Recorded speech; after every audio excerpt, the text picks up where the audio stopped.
Hello, cooking crazy ચેનલમાં તમારું સ્વાગત છે। આજે બનાવીશું કાચી કેરીનું ખાટું મીઠું અને ચટપટું શાક। તો ચલો રેસીપી શરૂ કરીએ અને રેસીપી પસંદ આવે તો વિડીયોને લાઈક અને ચેનલને સબસ્ક્રાઇબ કરવાનું ન ભૂલતા।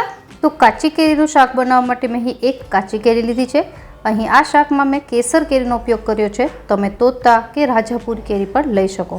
હવે આપણે એની પહેલાં તો સ્કીન ઉતારી લઈશું અને ત્યારબાદ મીડિયમ સાઇઝના ટુકડા કરીને એને સુધારી લેવાની છે।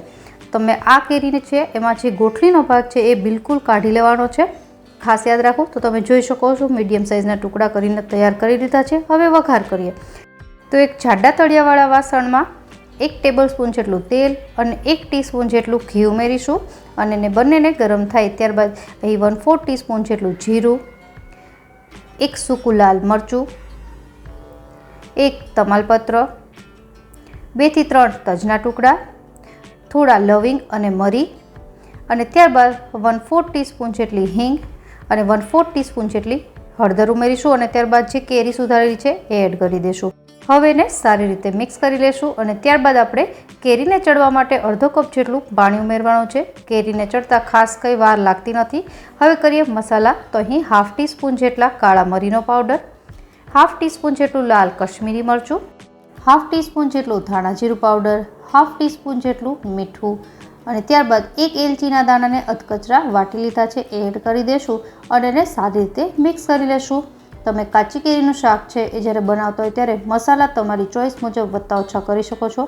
ઘણા લોકો આ શાકને ખાલી ઘીમાં પણ બનાવતા હોય છે। તમે તમારી ચોઈસ પ્રમાણે ઘી અથવા તેલ બંનેમાં બનાવી શકો। હવે તમે જોઈ શકો છો કેરી છે અધકચરી પાકી ગઈ છે, પણ કેરી થોડી હજી પાકવાની બાકી છે। તો એની માટે ફરીથી આપણે અડધો કપ જેટલું પાણી ઉમેરીશું। પાણીની જરૂર પડે તો જ ઉમેરવું। કાચી કેરીનું શાક જો તમે નોનસ્ટિક વાસણમાં બનાવતા હોય તો એમાં પાણીની જરૂર ઓછી પડે છે, તો એ પ્રમાણે તમારે પાણી ઉમેરવું। હવે મીડિયમ ગેસની ફ્લેમ પર આપણે તેલ છૂટું પડે ત્યાં સુધી કેરીને પકવી લેશું। તો તમે જોઈ શકો છો તેલ છૂટું પડવા લાગ્યું છે અને કેરી ખાસી એવી પાકી પણ ગઈ છે। તો આપણે છરીની મદદથી ચેક કરી લઈએ તો કેરી આસાનીથી તૂટી જાય છે। બસ હવે આ સ્ટેજ ઉપર આપણે 1/3 કપ જેટલો ગોળ ઉમેરીશું। અહીં મેં ગોળ ઢીલો વાપર્યો છે। તમે કઠણ ગોળ વાપરવાના હોય તો એને સુધારીને વાપરવો। કાચી કેરીના આ શાકમાં ગોળની માત્રા છે એ કેરીની ખટાશ પ્રમાણે ઉમેરાતી હોય છે।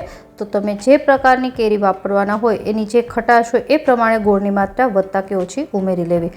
અહીં મેં ઢીલો ગોળ વાપર્યો છે એટલા માટે ગોળનો રસો તરત જ થઈ જાય છે અને એ સારી રીતે મિક્સ પણ થઈ જાય છે।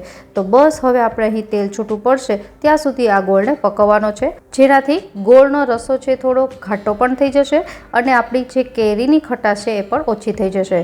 તો લગભગ મીડિયમ ગેસની ફ્લેમ પર 3 થી 4 જ મિનિટમાં ગોળ છે એનો રસો ઘાટો થઈ જશે અને તેલ છૂટું પડી જશે। તો બસ આપણું આ કાચી કેરીનું ચટપટું અને ખાટું મીઠું શાક તૈયાર છે। હવે ગેસ બંધ કરી અને એને સર્વ કરીશું।